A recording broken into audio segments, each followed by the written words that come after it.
नमस्कार बालदोस्तानो, कशी चालू आहे आपली उन्हाळ्याची सुट्टी? जयंत नारळीकर यांची एक कथा मी तुम्हाला ऐकवत आहे. वाचन स्वर दीपाली कात्रे.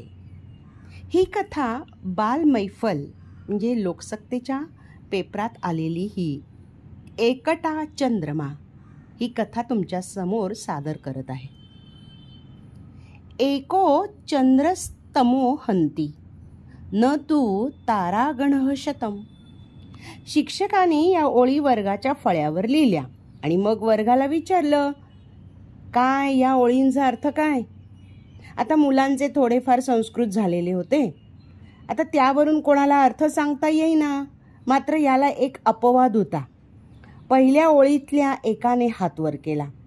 शिक्षकांनी मंद हास्य केले. त्यांना हीच अपेक्षा होती. त्यांनी त्या मुलाला फरमावले, दिवाकर, तुला अर्थ सांगता येईल, सांग. होय सर. रात्रीचा अंधार पसरलेला असताना एकटा चंद्र तो दूर करतो. म्हणजे चंद्रोदय झाला की अंधार कमी होतो. मग आकाशात शेकडो तारे असले तरी अंधार दूर करण्यात त्यांची काहीही मदत होत नाही. वा वा, बरोबर. शिक्षकांचे समाधान झाले. पण दिवाकरला आणखी काही सांगायचे होते. सर, या श्लोकाची पहिली ओळ अशी आहे. सांग मग.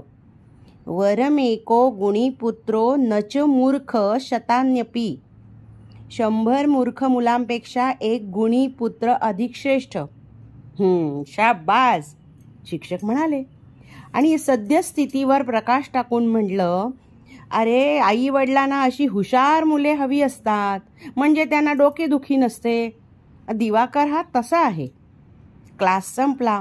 पुढे स्कूलही बरखास्त झाले आणि दिवाकर मधल्या या अशा शाळेच्या प्रांगणात असा उभा राहिला. आणि लवकरच त्याचा चुलत धाकटा भाऊ सुधाकर तिथे आला. आता नेहमीच्या पद्धतीप्रमाणे ते पायी पायी असे चालत घरी आले.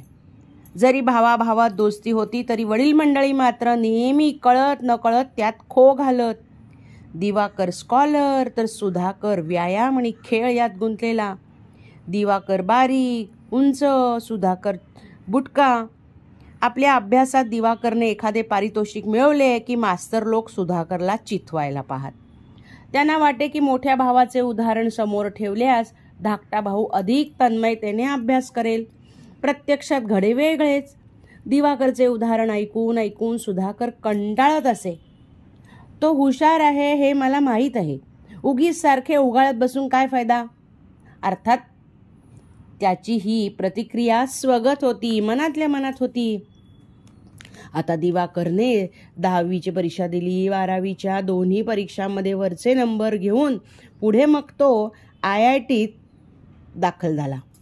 तिथेही तो परीक्षेत 5व्या क्रमांकाने सुवर्ण पदक मिळवून संगणक विज्ञानाच्या उच्च शिक्षणासाठी त्या पार सिलिकॉन व्हॅली मार्गाने जाऊन संगणक क्षेत्रात मोठ्या पगाराची नोकरी मिळवून आता तो राहू लागला. दरम्यान सुधाकरचं काय झालं? सुधाकर आपला धीम्या मार्गाने पुढे सरकत होता. वडिलांनी त्याला वशीला लावून म्युन्सिपाल्टीमध्ये एकदाचा चिकटवला. आता दिवाकरचा भाऊ सुधाकर हे पालुपत त्याच्या मागे होतच. म्हणून मग त्याला नोकरी, प्रमोशन आदींचा त्रास पडला नाही. सावकाश गोळा केलेल्या पगारातून काटकसर करत सुधाकरने अखेर 2 BHK फ्लॅट विकत घेतला. त्याच्या वडिलांनी नुकतीच निवृत्ती घेतल्याने त्याला पेन्शनमधून फ्लॅटचे पैसेही त्याला देऊ केले. पण सुधाकरने त्यांना नम्र नकार दिला. बाबा, तुम्ही अनेक प्रसंगी पैसे वाचवलेत आणि आपल्या चैनीला कात्री लावलीत आणि असे पैसे गोळा केलेत. तुम्ही असं करा, आता त्याचा फायदा घ्या, असं सुधाकरने त्यांना सांगितले.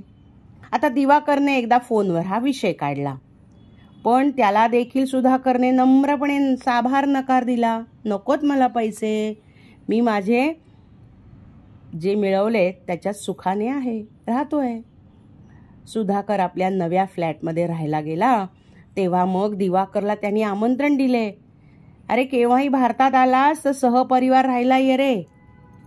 आता सुधाकरच्या हाऊसिंग सोसायटीत येणाऱ्या जाणाऱ्या पाहुण्यांना उतरायला एका अशी फ्लॅटची सोय होती. आता भाडेही कमी होते तसे. आता आपल्या ऐपतीप्रमाणे सोयी आहेत याची खात्री दिवाकरला झाली आणि सुधाकरलाही झाली. म्हणून मग दिवाकरला आमंत्रण दिलं. दिवाकर मात्र नको नको म्हणत झाला मात्र तयार. आता बायको मुलं कुरकरत होती, भारतात राहायचं कसं, पण चला एकदा तरी पाहूया असं म्हणून सहकुटुंब सहपरिवार ट्रिप केली त्याने. आता दिवाकरला जो गेस्ट फ्लॅट दिलेला होता तो आणि सुधाकरचा फ्लॅट एकाच उंच इमारतीत असल्याने एकमेकांकडे जाणे येणे पुष्कळ झाले. जरी सुधाकर दिवाकर यांचे आईवडील वेगळे राहत होते तरी दिवाकरला सहकुटुंब असं भेटायला सोपं व्हावं म्हणून त्यांनी तात्पुरतं सुधाकरने आपल्या घरी आपल्या आईवडिलांना राहायला बोलवले. अखेर 3 आठवडे राहून दिवाकर आणि कुटुंब अमेरिकेला रवाना झाले. त्यावेळी सुधाकरला दिवाकरच्या वडिलांनी मुद्दामून बोलावून सांगितले, काय काका काय म्हणता?